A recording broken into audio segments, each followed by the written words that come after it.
Hi, everyone. Thank you for joining and welcome to Beauty in Focus, a virtual content series that explores medical aesthetics and all things modern beauty.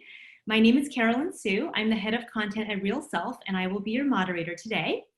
To everyone watching at home, please make sure you stay until the end of our 45-minute session because we have a special giveaway and gift for you.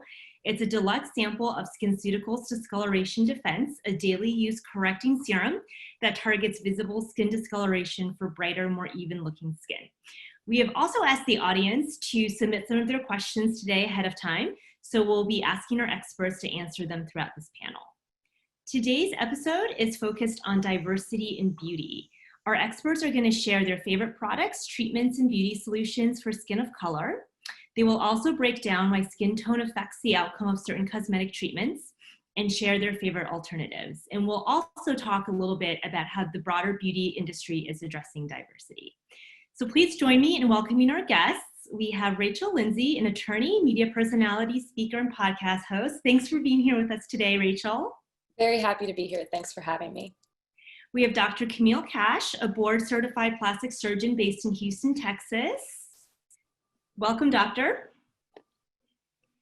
We have Dr. Sonia Badricia Bonsal, a board-certified dermatologist from San Francisco, California. Thanks for being here. And we have Nicole Robinson, Director of U.S. Business Development at SkinCeuticals. So thank you so much to all of our panelists for joining me today. I want to start off by addressing some of the most common misconceptions and challenges surrounding beauty, skincare, treatments, and skin of color. Speaking from personal experience, I know that it can be hard to figure out what works and doesn't work for your skin. And oftentimes there could even be safety issues, especially when it comes to some treatments.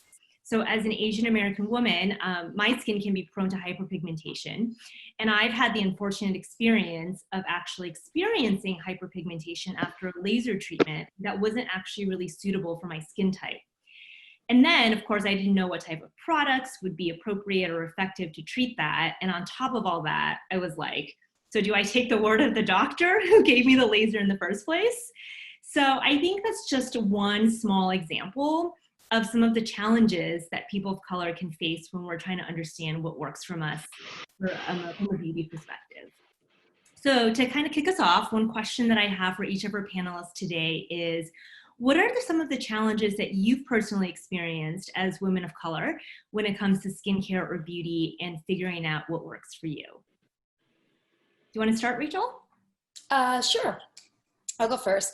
I feel like I was very late to the game in finding out what's best and what really works for my skin. And I feel like a lot of people who are probably participating or joining us today on this call probably have that same struggle, and it's a lot of trial and error figuring it out. For me, discoloration has been a big issue for me, especially when I have like a blemish on my face and then it leaves a mark. It's just very hard for me to even my skin out, and that's something that I've struggled with a bit. And I'm really big on products, natural and organic products that can help me. I found that those work well for me in curing that discoloration for me. Do any of our other panelists want to? Yeah, I have to say, growing up, before actually going to medical school and learning dermatology, I mean, how hard was it to just find like the right shade of makeup for our skin? How hard was it to find brands that actually cater to skin of color? How, similarly, I think skincare is also kind of in that realm of, well, what should I use? And there is, like Rachel said, a lot of trial and error, not really knowing what's right for my skin. And something so simple as just wearing sunblock every day and finding the right sunblock that actually works for our skin and our skin tone without it making it look ashy or white or thick and pasty. So, and then there's misconceptions also around beauty and skin of color, and just, I grew up thinking I didn't need any sunscreen, that, when I'm outside, I don't need to wear it. Or if I'm going to wear it, I'm doing it because I want to protect my skin from getting tan or getting darker, or trying to stay fair. Those kinds of misconceptions also follow along in that beauty industry. So there's definitely the simple things like finding the right sunblock and the education around protecting the skin, and also that we're at risk of getting skin cancers too. So we need sunscreen every single day, reapplying it every 2 hours, because we can get melanoma, we can get deadly forms of skin cancer, which people actually die from. Even though we have a lower incidence, we have a higher rate of death if we get melanoma. So those are just some things that just aren't out there, and not enough education is being delivered for the skin of color community. And those are just a couple of lessons of many, I think. And I started my skin journey very early in life. I started having severe cystic acne at age 16. And I was very fortunate that I lived in Houston, so a major city, and I had an excellent dermatologist who did his best to try to address my acne. But it was a challenge. I tried every prescription medication topically as well as orally. Without success. I tried every over-the-counter product growing up, and at that time we didn't have a lot of the medical grade skincare products that we have now. And so when I started my plastic surgery practice in 2002, I made skincare a significant or a portion of my practice and a passion, because I'd suffered so much. And so starting in 2002, again, laser hair removal was booming. And so patients of color were initially told they couldn't have the treatments or were, dismissed. And so it's been exciting over these last 18 years to see the beauty industry really slowly but surely start making significant strides to develop technologies as well as skincare products that can address skin of color and their needs. And one of my challenges was mineral makeup, and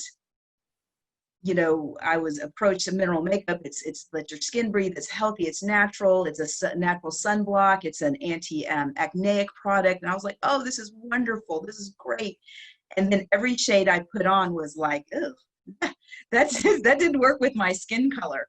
And even, one of the leading mineral makeup manufacturers came out with their global colors, is what they called it. And I was like, it's like, this is so one-dimensional in terms of trying to assess or treat or, provide products for skin of all colors. And so eventually I was able to find my shade. I've been using it for like 10 years. And if I get a little bit too bronzy in the summer, then I switch things up. But it's been a challenge, but it's wonderful to see the companies have made significant strides to provide different products for patients of color. Mhm. Yeah. For me growing up, I always had healthy skin. So I thought I could just use anything. I said, oh, if it's over the counter, if it's on a commercial, oh, I could use that. And just the knowledge that not everything that is out there that is good was good for me. As a Black female and having skin of color, I didn't really know the difference between something being for dry skin, acne skin, or oily skin. So I was just like, oh, let me just try it all. And so that was my big trial and error, especially with over-the-counter products. And then my biggest misconception is that my skin wouldn't burn.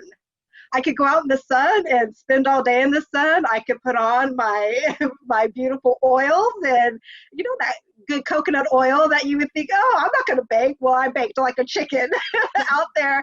And you just, because you have more pigment, you think, oh, I'm going to be okay. It's all good. And it's not. So those were some really big misconceptions I had, and not using, and like Dr. Sonia said, sunscreen. I was like, I don't need sunscreen. I have enough color in my skin. I have enough protection. And so those were really a lot of the things from my younger years that affected me. And thank goodness I did have healthy skin, that I didn't damage it too much. But I've always had discoloration. And having discoloration, growing up, you had skincare products and brands that kind of had bleaching aspects to it. And so I thought that's what I had to use in order to take care of my discoloration, was using some type of bleaching product. And so I'm so glad, like Dr. Cash said, that there are medical skincare brands out there like SkinCeuticals who produce products that work better for discoloration and working in skin of color. Yeah, Nicole, you bring up such a good point, which is that one of the top questions we get over and over again by consumers on our site especially from consumers of color, is how to treat hyperpigmentation, discoloration. So Dr. Sonia and Dr. Cash, can you maybe just explain what hyperpigmentation is, what causes it, and why it's such a concern for people with skin of color? Yeah, I think so I treat so much hyperpigmentation, because there's the medical aspect of it first, diagnosing what this is and what is the trigger behind the hyperpigmentation, because there's usually a cause for it. Think of hyperpigmentation as sort of a stain on the skin. Melanin is basically what gives our skin color. And sometimes these melanocytes, these pigment producing cells, overproduce it. They get overstimulated. And because they're producing so much melanin, it can stain different layers of the skin, both the epidermis, the top portion, as well as the dermis, which is the deeper portion. So when they come to see me, there's usually an underlying cause for it. And I'd say, so hyperpigmentation is the number one reason that skin of color will come into the office, is to treat that pigmentation issue. And so the triggers can be something as simple as acne, which then goes away, leaves those brown marks behind. It could be due to friction. It could be due to rubbing. It could be due to an allergic reaction. It could be due to a lot of different things. But there's a inciting factor underlying this. And so one of the big things also is when I treat acne, I know that my skin of color patients will get hyperpigmented, as well as Dr. Cash went over. She comes in and she's coming in maybe for the hyperpigmentation more so than the acne. And that's really important to treat both of them. And I don't think there's enough emphasis on that, is that we're treating the acne, which is great. We want the health of the skin, but the hyperpigmentation is actually what's more detrimental to my patients. And so I go after that very, very aggressively. So once I know what that underlying factor is and trying to control it, and prevent future hyperpigmentation, I treat it with a variety of different medications that will help to kind of calm down the melanin production. And I try to actually combine different therapies so that we're kind of hitting different pathways. So we can block the production of melanin by using things like hydroquinone or other non-hydroquinone type products, which are safe for the skin when used under supervision, and they work really, really well. We've been using it for over 50 years with great success. There's other pathways as well where we can block the transfer of the pigment into the upper layers of the skin using things like vitamin A, retinoid creams. That can work very well synergistically with stopping the melanin production. And then finally, as the melanin comes on top of the skin, we can remove some of that excess pigment that is in the top layers of the skin by things that are exfoliating, so chemical peels or other exfoliating types of products. So I really like to go at this aggressively in multiple pathways to really, get this gone faster. It will go away on its own with time. It'll just take a lot more time. And I'd say the number one rule, again, going back to what Nicole was saying, sunblock is the most important thing you can do, because none of the other things will work if you don't do that one very crucial step. Hyperpigmentation can result from a variety of factors, as Dr. Sonia mentioned. Acne is a huge one. It can also be related to hormonal changes. Melasma is definitely something that we see in women who maybe have been pregnant or maybe genetic. So that mask of pregnancy, the melasma, is it can be patches of discoloration. So hyperpigmentation means you have a blemish or a darker spot or something, an unevenness to your skin. And oftentimes that's what patients of color, as Dr. Sonia mentioned, are coming to see us for. They may not be as concerned with fine lines and wrinkles, but they're definitely concerned about hyperpigmentation. And so addressing the underlying cause, if it's acne, then it's best to get that acne under control, and then slowly but surely address the areas of hyperpigmentation. If it's melasma, doing more of a regimented treatment. And of course, patients of color, just as we've all said, we're not immune to sunspots or age spots. And so that is where the sunscreen can come in, extremely, as your first line. And so when I see patients and we look at their age, what age are you when you're coming to see me? Maybe you're in your teens, everybody needs sunscreen. And I always tell patients, sunscreen, it's a screen. It's not a door. So that means even if you have sunscreen on, you're just filtering some of the UV light that's coming through. And so you can still tan, you can still burn, you can still have DNA damage that can lead to age spots, skin cancer, loss of elasticity. So just a sunscreen just once a day thinking you're doing something, major is a misconception as well. As we get a little bit older, I love SkinCeuticals, antioxidants. So I've been using Fullerton gel for probably 18 years. And I tell patients that's another layer of protection. You have an antioxidant that if those damaging sun rays are able to break through the sunscreen, then the antioxidant, and it can be a vitamin C, a vitamin E, a fluoric acid, a Fullerton, and SkinCeuticals has a multitude of antioxidants that are available for all skin types. But what the job of an antioxidant is to do is basically the sacrifice itself to fight off free radicals. So free radicals can cause DNA damage that can lead to loss of elastin and make your skin saggy or wrinkled. It can also increase the melanocyte production, so you're getting blemishes and age spots. And so that's where, kind of an early combination of a sunscreen and an antioxidant at really seeing anybody that's being exposed to the sun. That's the first step. And then there's more advanced treatments and products for patients to deal with their pigmentation. So Nicole, I think we all brought up how much we love SkinCeuticals. So I think our consumers would really love to know if there are any SkinCeuticals products that are specifically designed to address discoloration or stubborn spots like we've been talking about. Yeah, so I'm so glad you asked that question because we do. And I'm not going to get into all of the products because I got to talk about my favorites. But first and foremost, like Dr. Cash was talking about, is our antioxidant. And that is our Fullerton CF gel. So Dr. Cash and I both share our love for Fullerton CF gel. And the preventative piece of this is the 2% Fullerton helps with that discoloration. So it helps to minimize discoloration. So this is your first and foremost. You want to prevent new discoloration from forming. And then my three top favorites from SkinCeuticals and working with that is, like Dr. Sonia said, when she talked about vitamin A, and that is our retinol. So I'm going to get this closer to the camera. I know there's a little glare, but we have our retinol. We have advanced pigment corrector, and I like this product for working on pigmentation because it works in multiple ways. And like Dr. Sonia said, there's so many different ways to block the formation, to exfoliate, and just to help with that transfer process. And so when we look at our what we have in our advanced pigment corrector, it has 1% hydroxyphenoxypropionic acid. It has 0.5% ellagic acid. It has 0.3% salicylic acid and yeast extract. So it's actually working in all of those different methods that she talked about. And that's my science for today. So you guys, you're done with your science lesson from me.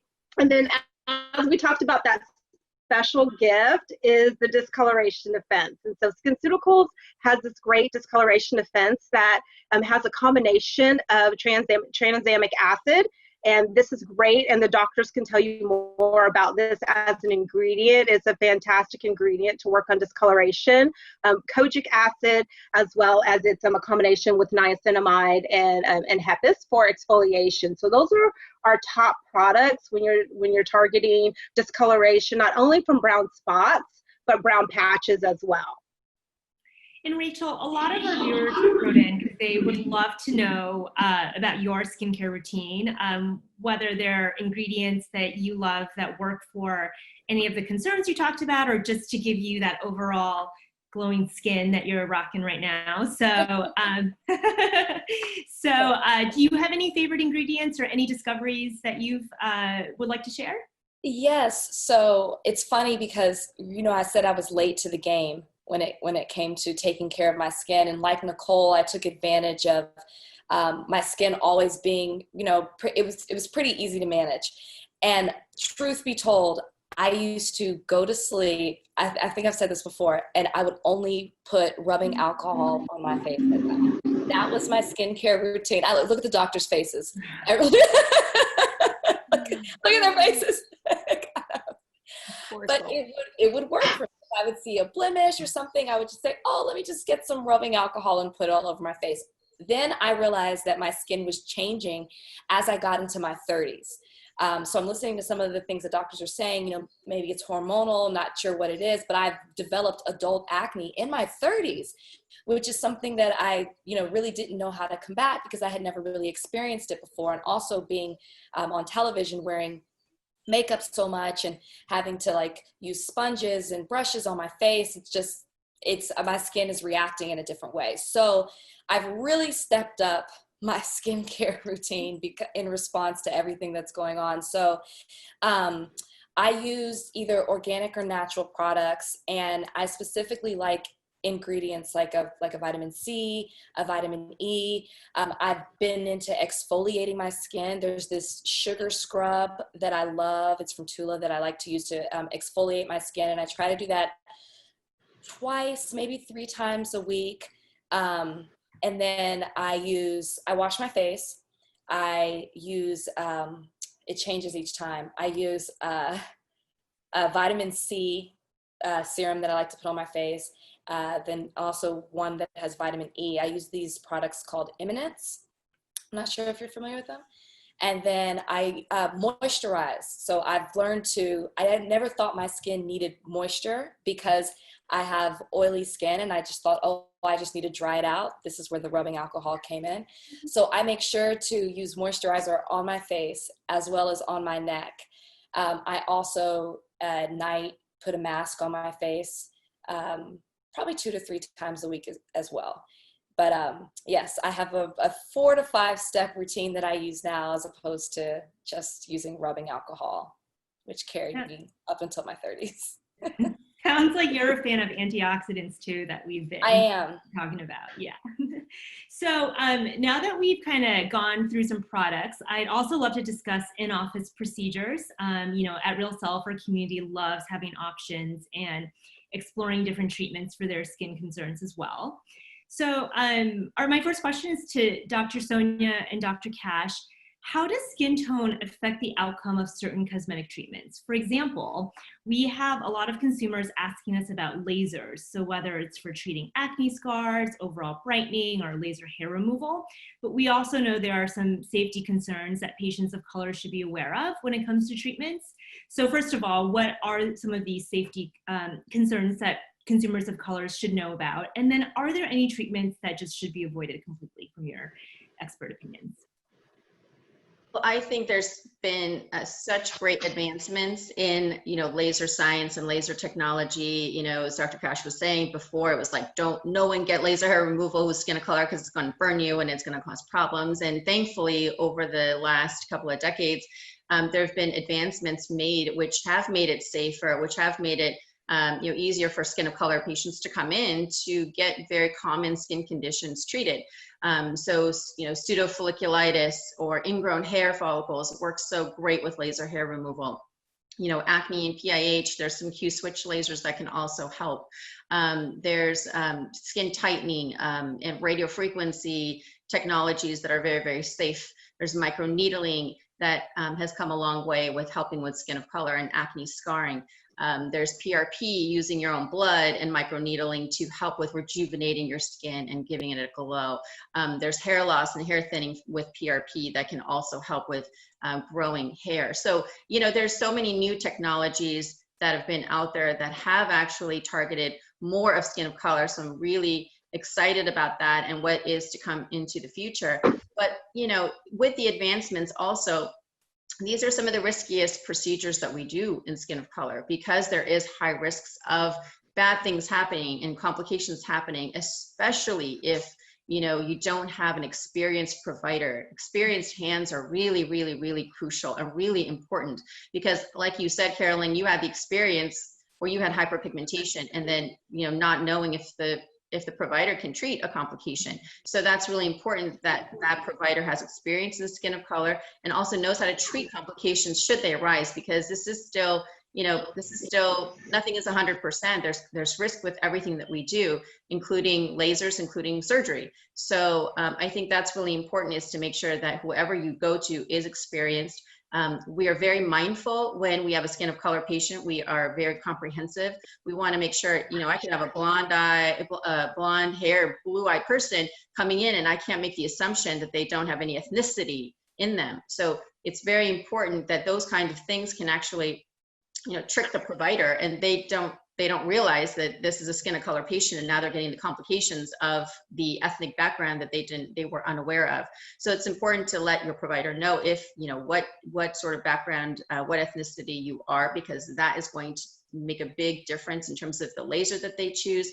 We try to be very conservative and mindful initially, and gradually working up and being appropriately aggressive. We don't want to be too conservative that you don't have any results, but we also don't want to be too aggressive that you get scarring and blistering and hyperpigmentation. So it's really important to find that balance. Also, we always pair it with preventative measures, so we make it even safer by priming the skin and utilizing things that are going to kind of calm down the melanocyte, the pigment producing cell, calm down melanin production, so that will lower the risk of hyperpigmentation. Sun avoidance is crucial, you know, sunblock is crucial, with the antioxidants is crucial. So there's a whole stepwise approach that needs to be looked at very carefully in a comprehensive manner before actually treating a skin of color patient. So I think it's really important for consumers to know that, you know, go to different areas and go and interview the provider and make sure that there is the experience behind it, so that you are in safe hands, because you don't want to end up with complications, which I have seen that come to my office frequently, with hyperpigmentation, hypopigmentation, which is scarring, which I can't treat, you know, infections, just bad things happening. And it's really important as a patient advocate that everyone knows what to look out for and the safety concerns that can come. When done properly, it is a wonderful treatment. It's great treatment for skin of color. It's life-changing. So I'm a definite advocate for laser treatments and other treatments for skin of color. We just have to be very careful and safe on who the provider is that's treating you. I think when patients or consumers are trying to decipher all of these different options, it's important to kind of categorize lasers and chemical peels specifically into two broad categories. And one category is an ablative laser or peel, and then there's non-ablative or fractional treatments. So patients of color, we want to stay away from ablative procedures. And ablative means we're basically destroying or removing the outer surface of your skin, your epidermis down to the superficial dermis. And that's, you know, skin is here to protect us. And so if you're removing that very aggressively or quickly with a laser or a peel, then you're leaving a very fragile skin underneath. And patients of color, what we're going to do is we're going to hyperpigment or even scar. So ablative lasers, such as a CO2 laser, is something that we definitely want to avoid. Then for laser hair removal, there's typically, again, two broad categories for laser hair removal. There's actually a laser, and then there's actually light-based treatments. So an IPL, or an intense pulse light treatment, it's light. So think of what happens when you're exposed to sunlight. You hyperpigment. So patients of color do not want to have light treatments, intense pulse light, because we'll hyperpigment. For patients who have, you know, or Caucasian patients or fair patients, they're not going to hyperpigment. So ablative lasers or light treatments are safe for lighter skin types, but not for patients of color. So ablative and lights, we want to stay away from. What we can do safely, laser hair removal is a big part of, you know, my early practice. There are lasers that we call that are colorblind. That means that the laser's not targeting the melanin or the melanocytes in your skin. It's targeting something different. So for laser hair removal, we use a long pulse lasers that's going to basically pass through the dermis and just target the hair follicle, but not the water or the pigment in your skin.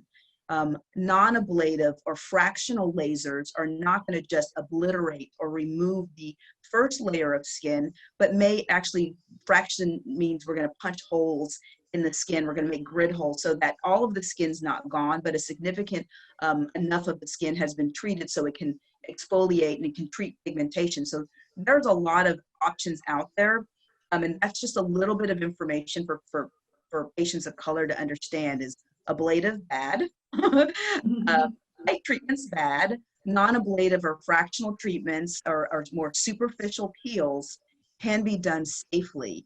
But there are some inherent risks for any of those treatments, even in expert hands. So pre-treating, like Dr. Sonia said, with some of these skincare products from SkinCeuticals or others, what we can do is pre-treat the skin, suppress the melanocytes, those are the pigment-producing skin cells, calm them down so that when we do something maybe a little bit aggressive to the skin, they don't freak out and then hyperpigment.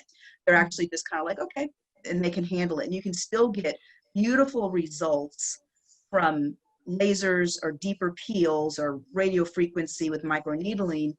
Any of these other treatments can be safe for skin of color, just they have to be in the right hands. And so if a doctor, I don't, asks you what your ethnicity is, just be honest and let them know. And if you don't see patients that have your similar ethnicity or ethnic skin or skin tone, that might not be the provider you want to see.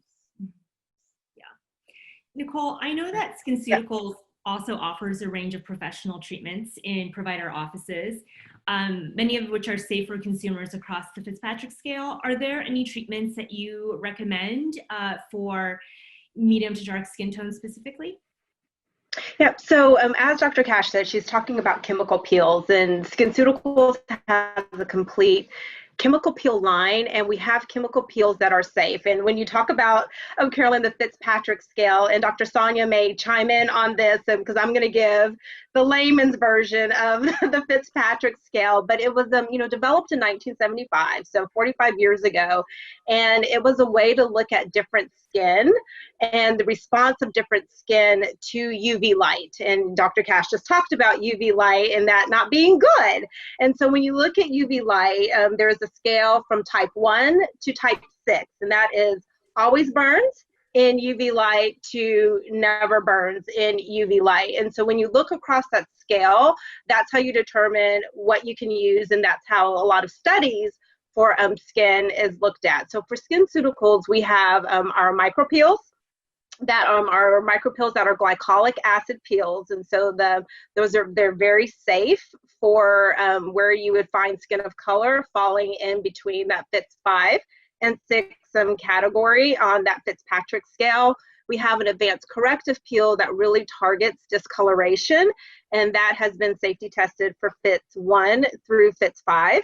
And then we have our great sensitive skin peel that is a nice lactic acid, which is a milk-based acid, which is really great in the skin for just brightening and hydrating and exfoliation. But again, I will say for skin of color, you cannot do these as often as you would do them for skin that's on the lower end of the fit scale. So you're looking at every 4 to 6 weeks, and do not do any of these and go anywhere to do them. As Dr. Cash said, you've got to go to a provider who understands skin of color, how skin of color will react to chemical peels, and make sure you have a conversation, an educated conversation about it prior to having a chemical peel done.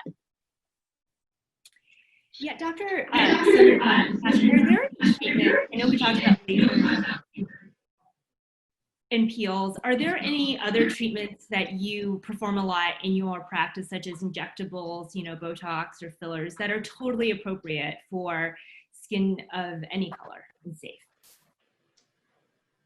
Yes, so we definitely do several treatments that are very, very safe for skin of color, and across the board. We don't have any issues with other types of procedures, such as fillers and some of the muscle relaxers, and they work so great and comprehensively, adjunctively with laser treatments.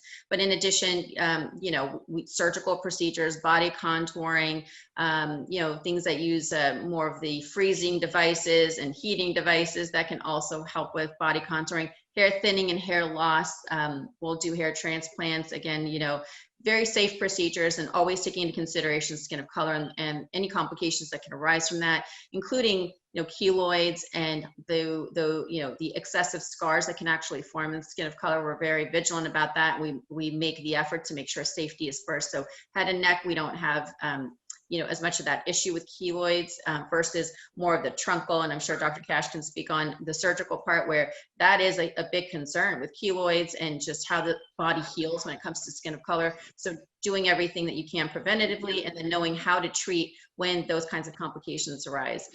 But there's a ton of other procedures that we do that are very, very safe and not as high risk as lasers are. In terms of plastic surgery procedures, I do the full gamut of procedures from head to toe. And sometimes you just have to tailor which procedures you recommend, and it's not really based on skin type. It's what is appropriate for this individual patient. But patients of color, I have patients of color that will have facial surgery, eyelid lifts, neck lifts, face lifts. And the idea is with any type of surgery, there is inflammation. That is how a body heals, actually, is through an inflammatory process. So as a surgeon, you would like to be delicate in handling your tissues, meticulous in your closure, because you'll decrease the inflammation at the site of healing and can decrease pigmentation or hypertrophic scars. And so I'm comfortable operating on the entire, head to toe for patients of color, depending on what their needs are. Now, patients of color, we may not, need a facelift surgery as much as maybe somebody who has thinner, more wrinkled skin. But I do have patients that have, a lot of skin from weight loss surgeries or just natural weight loss, and they'll be candidates for those lifting or skin excision type surgeries. And as a plastic surgeon, my goal is to, I always tell patients, if I could do scarless surgery, I'd be a millionaire. But I have to place the scar somewhere. We try to hide it. We try to place it in good lines of skin tension so that the inflammation is minimal. Put lots of sutures to decrease that risk. And so I have patients of all ethnicities that have a full gamut of plastic surgery procedures without fear of having terrible scars. I think that when I was in training, again, 2002 is when I finished,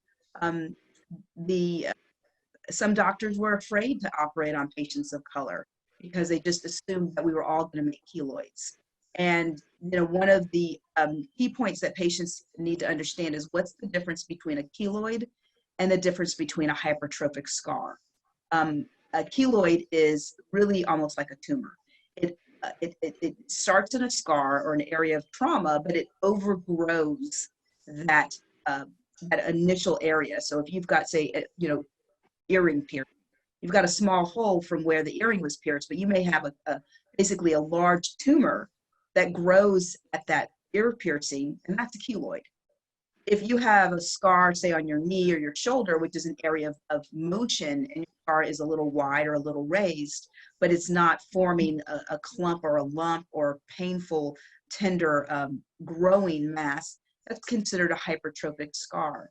And so part of my practice is I see my patients back throughout their full first year of healing, because it does take scars a full year to mature and to heal. And patients of color, we tend to make darker, more pigmented scars. Caucasian patients make pinker scars.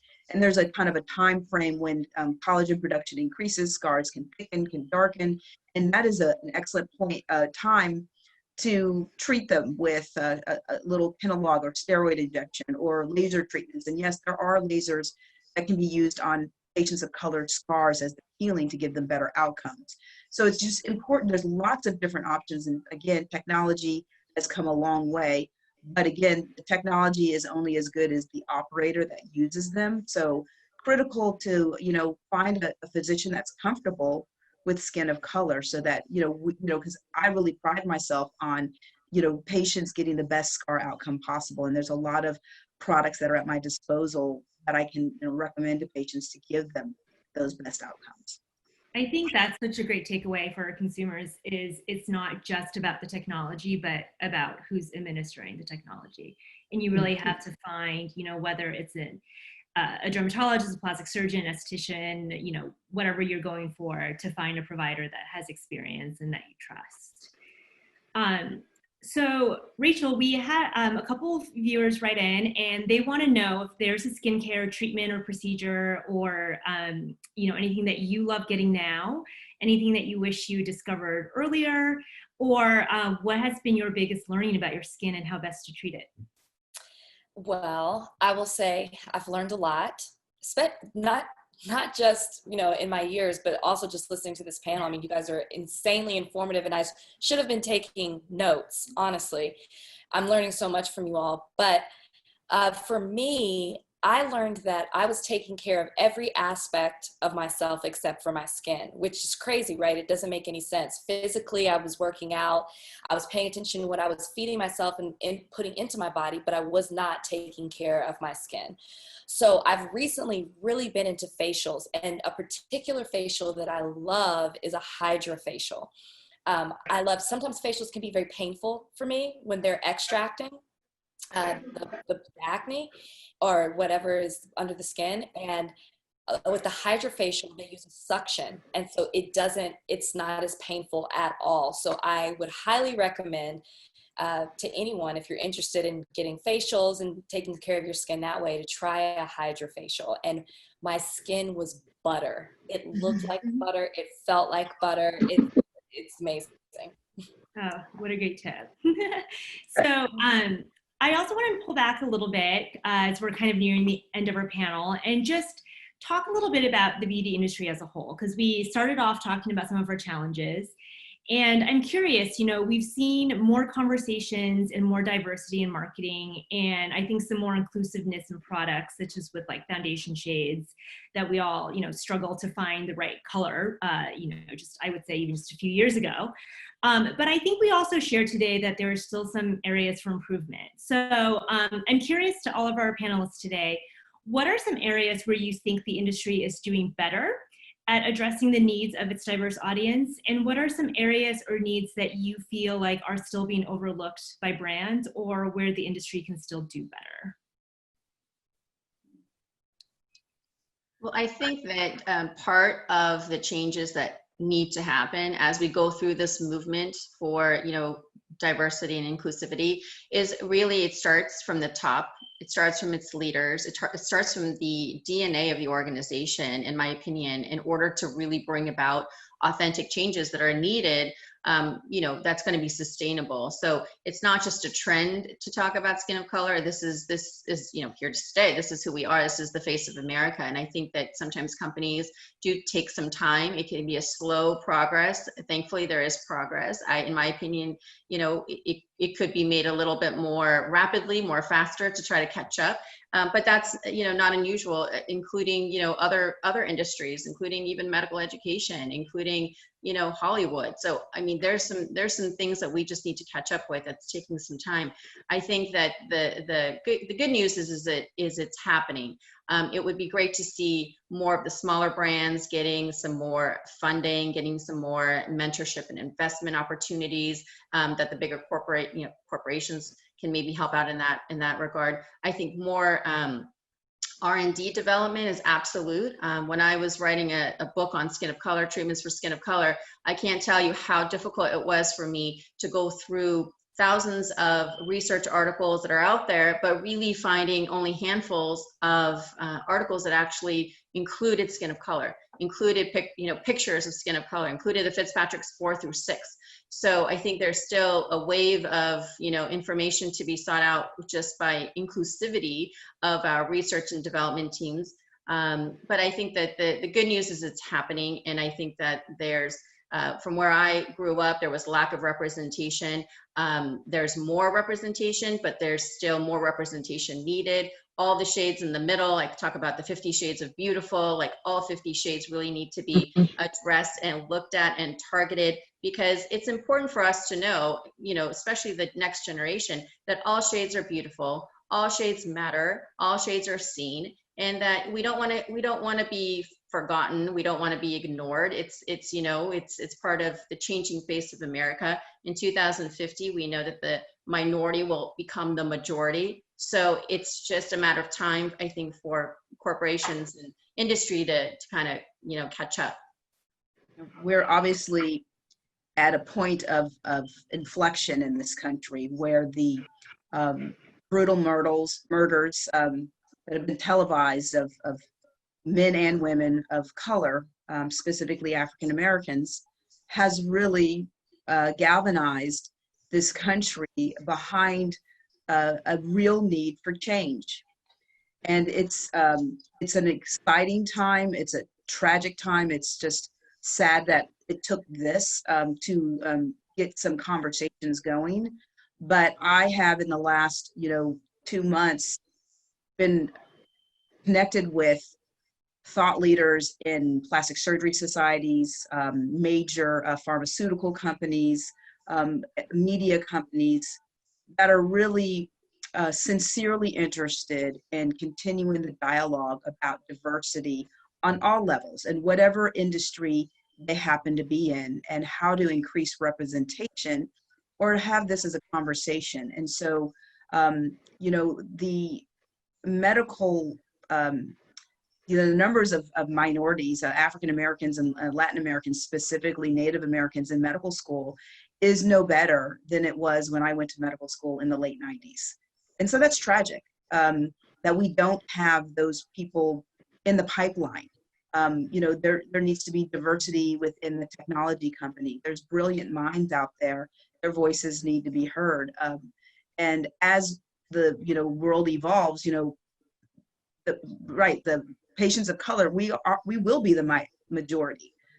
There's a whole population in Africa, in India, in Asia, and they want their needs addressed as well. They have beauty concerns, they have anti-aging concerns, they just have basic health concerns.